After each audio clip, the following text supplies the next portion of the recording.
జై శ్రీరామ్. శ్రీమాత్రే నమః. శ్రీ గురుభ్యో నమః.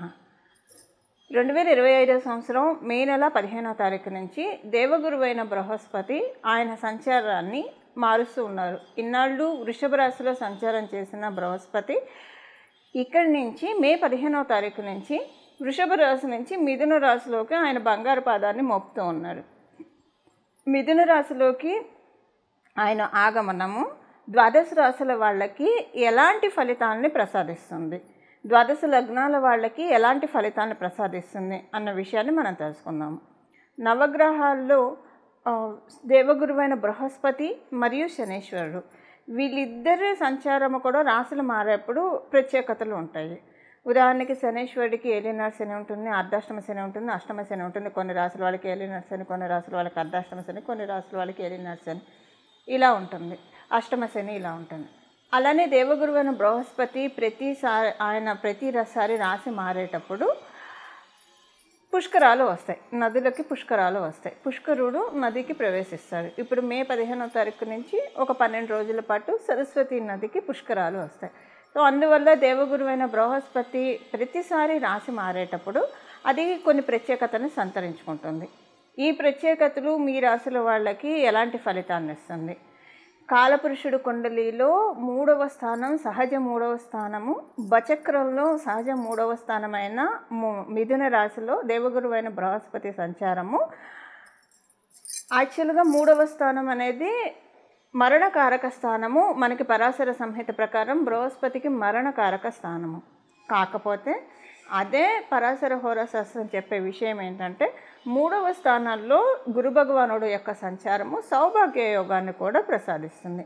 సౌభాగ్య యోగం ఎలా ప్రసాదిస్తుందంటే ఆయన ఎప్పుడైనా సరే 3వ స్థానంలో ఉంటే 5వ దృష్టితో 7వ స్థానాన్ని చూస్తాడు, అలాగే 7వ దృష్టితో 9వ స్థానాన్ని చూస్తాడు, అలాగే 9వ దృష్టితో లాభస్థానాన్ని చూస్తాడు. సో అంటే ఆయన దృష్టిలన్నీ మంచి స్థానాల మీద పడుతున్నాయి. ఇప్పుడు 7వ స్థానం సప్తమ స్థానం అంటే వ్యాపారం బాగా సాగుతుంది, వివాహం కాని వాళ్ళకి వివాహం అవుతుంది, అలాగే వైవాహిక జీవితంలో పొరపచ్చాలు ఏమన్నా ఉంటే అవి తొలగిపోతాయి. 9వ స్థానం మీద ఆయన సహజ కాలపురుషుడు కుండలిలో 9వ స్థానానికి అధిపతి, ఆయన ధనుసు రాశికి అధిపతి.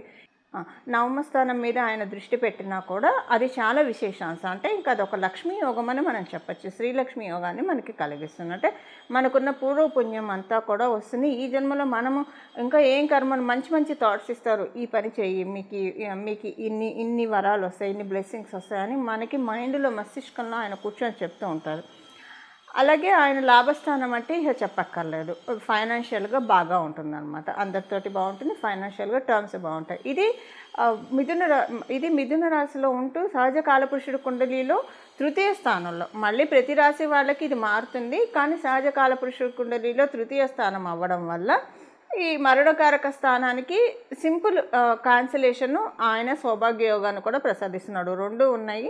సో ద్వాదశ రాశుల వాళ్ళకి, ద్వాదశ లగ్నాల వాళ్ళకి జూపిటర్ యొక్క గురు భగవానుడి యొక్క మిథున రాశి సంచారము ఎలాంటి ఫలితాన్ని ఇవ్వబోతోంది, దీనికి సంబంధించిన పరిహారాలు ఏం చేసుకోవాలి, ఇంకా మనకి బాగోకపోతే దాన్ని తప్పించుకోవడానికి ఏం చేసుకోవాలి, బాగా ఉంటే వాటిని ఇంకా ద్విగుణీకృతం చేసుకోవడానికి ఏం చేయాలి, ఇవన్నీ కూడా ఇప్పుడు మనం పరిశీలిద్దాం.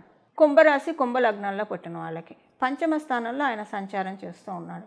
5వ స్థానంలో సంచారం అనేది చాలా మంచిది.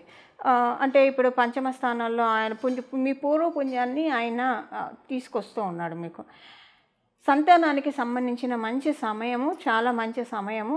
మీకు కమ్యూనికేషన్స్ విషయాల్లో కావచ్చు, ఏదన్నా మీరు ఇప్పుడు ఒక మోటివ్స్ ఉంటాయి మన లైఫ్లో, మనకి టార్గెట్స్, గోల్స్ ఉంటాయి. ఈ గోల్స్, మనకున్న టార్గెట్స్, గోల్స్ ఇవి అచీవ్ అయ్యే చాలా మంచి శుభ సమయం అని చెప్పచ్చు. దాంతోపాటు మీకున్న బాధలు అంటే ఆరోగ్య సమస్యలు ఏవైనా ఉంటే ఇప్పుడు ఆరోగ్యానికి బాగా జీవం పోస్తూ ఉన్నాడు. మీకు తెలియకుండానే మీ ఆరోగ్యానికి జీవం కలిగించేవి మీరు తినేట్టు చేస్తాడు గురు భగవానుడు. వాటి ద్వారా మిమ్మల్ని మీరు రక్షించుకునే అవకాశాన్ని కూడా గురు భగవానుడు మీకు కలిగిస్తూ ఉన్నాడు. ఇది డెఫినెట్గా ఆరోగ్యపరంగా చాలా మంచి ట్రాన్స్ఫర్మేషన్స్ చూస్తారు. ఆరోగ్యం చాలా స్ట్రాంగ్గా అవుతుంది కుంభరాశి కుంభలగ్నంలో పుట్టిన వాళ్ళందరికీ కూడా. అలాగే కొన్ని మంచి చేంజెస్ కూడా మీరు చూస్తారు. ఏ విషయాల్లో చేంజెస్ చూస్తారు? ఉదాహరణకి మీరు ఏదైనా ఒక విషయంలో బాధపడుతున్నారు అనుకోండి, ఆ బాధ మీకు కంప్లీట్గా తొలగిపోతుంది. అలాగే కొంతమంది రుణభారంతో అంటే లోన్లు తీసుకొని ఇబ్బంది పడుతుంటారు. కొంతమంది లోన్ తీసుకొని ఇబ్బంది అని కాకపోయినా కట్టుకుంటూ వెళ్తూ ఉంటారు. సో ఇదేంటంటే ఇప్పుడు రుణభారాన్ని ఒకటేసారి తీసేస్తున్నాడు. ఈ 1 ఇయర్లో మీకు లోన్స్ అన్నీ కూడా ప్రీక్లోజ్ చేసుకునే అవకాశాన్ని కూడా గురు భగవానుడు కలిగిస్తున్నాడు. అది మీ ఇన్కమ్ పెరగడం వల్ల కావచ్చు, లేదా మీకు ఏదైనా అనుకోకుండా ఏదైనా అమౌంట్ ఏదైనా కలిసి రావడం అనుకోకుండా, అంటే మీ పెద్దల ద్వారా కావచ్చు, ఆస్తిపాస్తుల ద్వారా కావచ్చు, ఏదైనా కలిసి రావడం, ఇలాంటి వాటి ద్వారా మీ లోన్ని క్లియర్ ఆఫ్ చేసే అవకాశాన్ని గురు భగవానుడు మీకు కలిగిస్తున్నాడు. మీ జన్మజాతకం కూడా దీనికి సపోర్ట్ ఉంటే డెఫినెట్గా అది మొత్తం క్లియర్ అవుతుంది. ఒకవేళ సపోర్టింగ్గా లేకపోయినా అసలంటూ అవకాశం బిస్టో అవుతుంది. కొంత అమౌంట్ అన్నా మీరు కట్టడానికి ఉంటుంది టువర్డ్స్ లోన్. ఇది ఇంకొకటి ఏంటంటే మీకు థైరాయిడ్ సమస్యలు ఏమైనా ఉంటే అవన్నీ కమ్ డౌన్ అవుతాయి. అంటే ఇంకా హెల్త్ ఇష్యూస్ ఏవైనా సరే కమ్ డౌన్ అవుతాయి. డబ్బు ఖర్చు విషయంలో మీరు కొంత నియంత్రణే సాధించగలుగుతారు. డబ్బు ఖర్చు విషయంలో కొంత నియంత్రణనే సాధించగలుగుతారు. ఖర్చులన్నీ కొంత అదుపులోకి వస్తున్నాయి, కొంత సేవ్ చేయగలుగుతున్నాము ఇప్పుడు అని హమ్మయ్య అనుకునే విధంగా గురు భగవానుడు మిమ్మల్ని ఆశీర్వదిస్తున్నాడు. కుంభరాశి వాళ్ళకి యాక్చువల్గా ఆయన పంచమ స్థానంలో సంచారము మీ రాశి మీద దృష్టి పెడుతూ ఉన్నాడు. చాలా మంచిది. అంటే నవమ దృష్టితో మీ రాశిని చూస్తూ ఉన్నాడు. నవమ దృష్టితో ఆయన గురు భగవానుడు లగ్నంలో ఉన్న గురు భగవానుడు రాశిని చూసినా చాలా మంచిది. ఈ సంవత్సర కాలం పాటు అంటే ఇప్పుడు అంటూ ఉంటారు కదా, మిడాస్ టచ్ అని, ఏది పట్టుకుంటే అది బంగారం అన్నట్లు. అంటే మీరు పట్టుకుందంటే బంగారం అనా అని కాదు నేను చెప్పే ఉద్దేశము. మనం చేసే ప్లాన్ ఆఫ్ యాక్షన్స్ అన్నీ కూడా మేనిఫెస్ట్ అవుతాయి, కరెక్ట్గా మేనిఫెస్ట్ అవుతాయి. అంటే ఒక ప్రాపర్ వేలో మనం ఒక దిశానిర్దేశం చేసుకొని మన లైఫ్లో సిస్టమాటిక్ వేలో గ్రోత్ని సాధించడానికి అవకాశం. ఇప్పుడు ఆయన టార్చ్ లైట్ వేసి చూపిస్తూ ఉన్నాడు, మీకున్న అదృష్టాన్ని అన్నింటినీ చూపిస్తూ ఉన్నాడు అనమాట. అంటే మీరు తీసుకోవాల్సిన అదృష్టాలు, పెండింగ్ ఉన్న అదృష్టాలు ఏవేవైతే ఉన్నాయో వాటన్నిటి మీద టార్చ్ లైట్ వేస్తున్నాడు.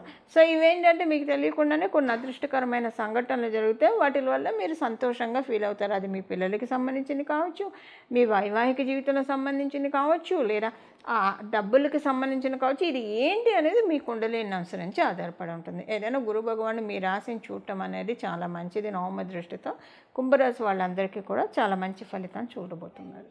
ఇంకా కుంభరాశి వాళ్ళకి ఏంటంటే ఆయన రాశి దృష్టితోటి అంటే ఆయన రాష్ట్రాధిపతి ఏ రాశులకు అయ్యాడు జనరల్గా మీ రాశి నుంచి ద్వితీయ రాశికి, అలాగే లాభరాశి స్థానాధిపతులు అయ్యాడు గురు భగవానుడు అవుతూ పంచమ స్థానాల్లో ఉన్నాడు. సో ద్వితీయ రాశ్యాధిపతి అవడం వల్ల మీకేంటంటే కుటుంబంలో అంత అనుకూలతలను ఇస్తున్నాడు. మీకు పంటికి సంబంధించిన ఇబ్బందులు, కంటికి సంబంధించిన ఇబ్బందులు, అంటే సింపుల్గా చెప్పాలంటే ఈఎన్టీ ప్రాబ్లమ్స్ ఏవైనా ఉంటే వాటన్నిటి నుంచి కూడా మిమ్మల్ని బయటపడేస్తూ ఉన్నాడు. సో ఇందాక నేను చెప్పాను ఆరోగ్యం బాగా ఉంటుందని చెప్పి, అందులో కూడా ఇది ఒక అంతర్భాగమే అనే అనుకోవచ్చు. కుటుంబంలో అదే ఫైనాన్షియల్గా మంచి కుటుంబంలో అనుకూలతను ఎక్కువగా ప్రసాదిస్తూ ఉన్నాడండి. ఇంకా ఆయన లాభాధిపతి అవుతూ లాభస్థానం 7th దృష్టితోటి లాభస్థానాన్ని చూస్తున్నాడు. సో 7th ఆస్పెక్ట్ తోటి లాభస్థానాన్ని చూడడము ఫైనాన్షియల్గా డెఫినెట్గా మీరు అనుకున్నట్లు దాచడానికి సేవింగ్స్ మోడ్ స్విచ్ ఆన్ అవుతుంది. ఫస్ట్ మీకు ఎక్కడవుతుందంటే ఇన్నాళ్ళు మీరు సేవింగ్స్ ఇప్పుడు ఒక్కొక్కసారి కొంతమందికి ఎలా ఉంటుందంటే సేవింగ్స్ చేసుకోగలిగే ఇన్కమ్ ఉన్నా కూడా ప్రతి నెల ఏదో ఖర్చు వస్తుంది. సో వాళ్ళు end of the month sketch మొత్తం రాసుకున్నప్పుడు ఈ ఖర్చు ఈ నెల వచ్చింది, మనకి రెగ్యులర్గా ఉండేది కాదు కాబట్టి ఇంకా నెక్స్ట్ మంత్ ఈ ఖర్చు ఉండదు కాబట్టి ఈ డబ్బులు మనం సేవ్ చేసుకోవచ్చు అనుకుంటారు. బట్ పెక్యులర్గా నెక్స్ట్ మంత్ వచ్చేప్పటికి ఇంకో ఖర్చు వస్తుంది ఆ ప్లేస్లో. ఇలా ప్రతి నెలలు దొర్లిపోతూనే ఉంటాయి, సేవింగ్స్ చేసుకోలేరు. కొంతమంది జనరల్గా కుంభరాశి వాళ్ళు సేవింగ్స్ అసలు ఇది ఒక మామూలు టిప్ అండి. ఇప్పుడు ఈ గోచారం అని కాదండి, జనరల్గా కూడా కుంభరాశి వాళ్ళకి, కుంభలగ్నంలో పుట్టిన వాళ్ళకి సేవింగ్స్ చేసుకోవాలి అనుకుంటే చాలు, ఇంకా జీవం పోసేస్తాడు. ఆయన సేవింగ్స్కి అవకాశాన్ని ఇస్తాడు. మీరు అంటే థాట్ రావాలి, అసలు రాదు ఒక పట్టాను కుంభరాశి వాళ్ళకి. ఎందుకంటే శనీశ్వరుడు అవ్వడం వల్ల నిదానంగా కలిగిస్తాడు, అది ఆలోచనే రానేడు. ఇవన్నీ వెళ్ళిపోతే చాలు, డే టు డే లైఫ్లో వెళ్ళిపోతే చాలు అని. అంటే అందరికీ అలా ఉంటుందని కాదు, మీ జన్మజాతకాన్ని అనుసరించి మీకు బాగా ఉన్నా సరే సేవింగ్స్ అన్న థాట్ పోదు మీకు. సో మంచి చోట ఇన్వెస్ట్ చేద్దాము, ఇవి కొనుక్కుందాం, ఇల్లు కొనుక్కుందాం, పొలాలు కొని పెట్టుకుందాం, స్థలాలు ఇలాంటి ఆలోచనలు రానేడు. శనీశ్వరుడు ఇస్తాడు, నెమ్మదిగా ఇస్తాడు. కానీ లిక్విడ్ క్యాష్కి అయితే అంటే ఇప్పుడు ఫిక్స్డ్ డిపాజిట్ ఇలాంటివి మీరు అనుకుంటే వెంటనే చేస్తారు. బట్ ఏదైనా కూడా ప్రాపర్టీకి సంబంధించిన ఇన్వెస్ట్మెంట్స్ అయినా మీరు అనుకోవడమే తరువాయి గురు భగవానుడు జీవం పోస్తాడు. అసలు మీకు ఇలాంటి థాట్ వచ్చిందంటే మీరు ఒక ఇల్లు కొనుక్కుందామని అనుకున్నారనుకోండి, వితిన్ 1 ఇయర్లో అయిపోతుంది జనరల్గా, లేదా వితిన్ 3 ఇయర్స్లో అవుతుంది మీ జన్మజాతకంలో బాగా ఉంటే. ఒకవేళ మీ జన్మజాతకం అనుకూలంగా లేకపోయినా సరే సేవింగ్స్ అయితే చేస్తారు. ఇల్లు కొనలేకపోయినా సేవింగ్స్ చేస్తారు. సో సేవింగ్స్ అనుకుంటే డెఫినెట్గా సేవింగ్స్ చేస్తారు. ఇప్పుడు ఎందుకు ఇదంతా ఎందుకు చెప్తున్నానంటే, సేవింగ్స్ అనుకోండి మీరు చేయగలుగుతారు first thing. And second thing ఏంటంటే, మీరు ఆల్రెడీ సేవ్ చేస్తున్న వాళ్ళైనా మీకు అనవసరమైన ఖర్చులు వచ్చి ఆ డబ్బులు అన్నీ వేస్ట్ అయిపోతున్నాయి, నియంత్రించలేకపోతున్నాం. ఒక్కోసారి అలా వస్తాయి, నియంత్రించలేకపోతున్నాం. ఆ టైంకి అది అవసరం అనిపిస్తుంది. ఎండ్ ఆఫ్ ద మంత్ చూస్తే ఇది చేయకుండా ఉంటే బాగుండేదేమో అనిపిస్తుంది. ఇలాంటి ఖర్చులన్నింటినీ కూడా రూల్ అవుట్ చేసేస్తున్నాడు. ఇప్పుడు జూపిటర్ ఏంటంటే మీకు సేవింగ్స్ మోడ్ని స్విచ్ ఆన్ చేస్తూ ఉన్నాడు.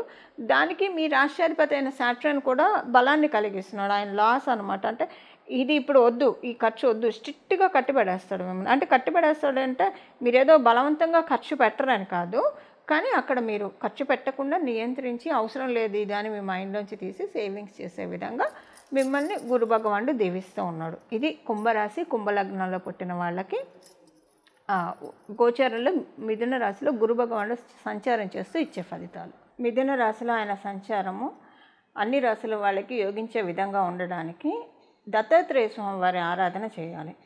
మీకు వీలైతే గురు చరిత్ర పారాయణం చేయడము, అలాగే గానుగాపూరు ఇలాంటి దత్తపీఠాన్ని దర్శించడము, కురుపురం ఇలాంటి దత్తపీఠాన్ని దర్శించడము.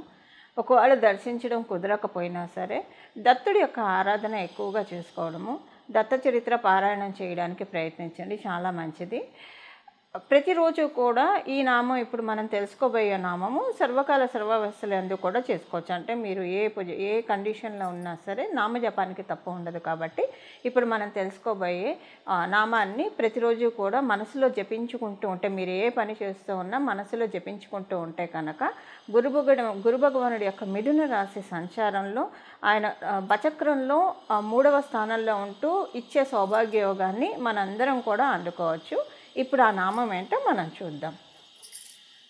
దత్తం భజే గురు దత్తం భజే అత్రి అనసూయ పుత్ర దత్తం భజే. దత్తం భజే గురు దత్తం భజే అత్రి అనసూయ పుత్ర దత్తం భజే. దత్తం భజే గురు దత్తం భజే అత్రి అనసూయ పుత్ర దత్తం భజే. ఈ నామాన్ని జపించుకుంటూ ఉంటే కనుక చాలా అంటే చాలా చక్కటి ఫలితాలని గురు భగవానుడు మనకి ప్రసాదిస్తాడు. ఇలా మనమందరం కూడా గురు భగవానుడి యొక్క కృపకి పాత్రలవుతూ, గురు భగవానుడు జ్ఞానాన్ని కలిగిస్తాడు. జ్ఞానం వల్ల ఏంటంటే అజ్ఞానం అనే చీకట్లు తొలగిపోతాయి. ఎప్పుడైతే అజ్ఞానం అనే చీకట్లు వీడిపోతాయో మన జీవితంలో సుఖ సంతోషాలు సమృద్ధిగా ఉంటాయి, వాటికి ఎప్పుడూ కొదవ ఉండదు. ఇలా మన జీవితాన్ని జ్ఞాన సముపార్జనతోటి జ్ఞానార్జనతోటి మన జీవితాన్ని మనందరం కూడా నడుపుకోవాలని చెప్పి, జ్ఞానధనంతో అజ్ఞానం మన అంధకారాన్ని రూపుమాపాలని చెప్పి నేను కూడా మనందరి తరఫున మనస్ఫూర్తిగా శిరస్సు వంచి దత్తాత్రేయ స్వామి వారిని వేడుకుంటూ, శ్రీ గురుదత్త, జై గురుదత్త, శ్రీ దత్త శరణం మమ, మంగళం, నమో భగవతే వాసుదేవాయ.